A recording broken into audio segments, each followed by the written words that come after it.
मंत्रीचा करायचं काय? देवेंद्र फडणवीस राजीनामा द्या. देवेंद्र फडणवीस राजीनामा द्या. या ईव्हीएम सरकारचं करायचं काय? चिमुकलीला न्याय.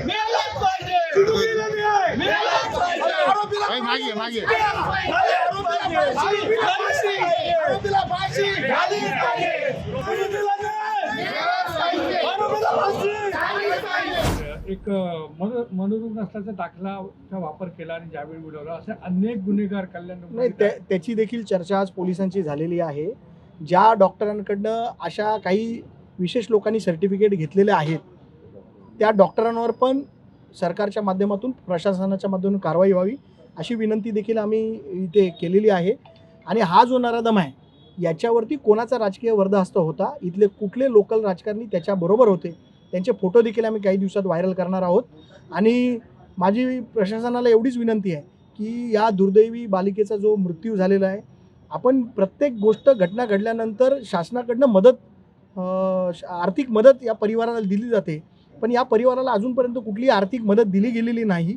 माझी शासनाला विनंती आहे की 25 लाखाची मदत या पीडितेच्या परिवाराला मिळावी शासनाच्या माध्यमातून, अशी मी शासनाला विनंती करतो. आणि पोलिसांनी इन कॅमेरा हे सगळे जे साक्षीदार आहेत त्यांचा साक्षी जी आहे ती इन कॅमेरा जस्टिसच्या समोर घ्यावी अशी विनंती आम्ही केलेली आहे. एक 13 वर्षाच्या निष्पाप मुलीचा एकदम निर्गुण हत्या आणि त्याच्यावर अत्याचार करून हत्या केले, एकदम गलिच्छ कृत्य या कल्याणपूरमध्ये झालेलं आहे.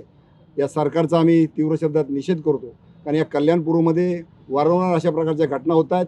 महिला असुरक्षित आहे, वारंवार होत आहे.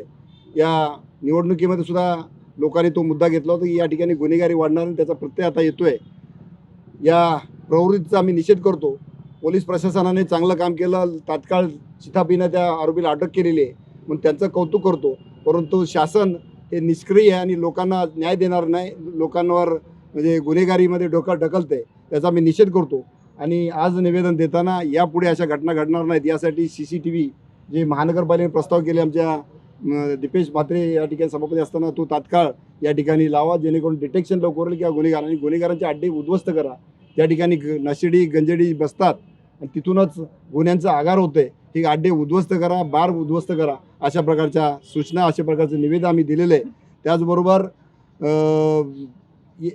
हे होणार नाही याची काळजी पोलीस प्रशासनाने घ्यावी अशा प्रकारच्या विनंती आम्ही त्यांना केलेली, ते करतील. पुन्हा एकदा या शासनाचा आम्ही तीव्र शब्दात निषेध करू.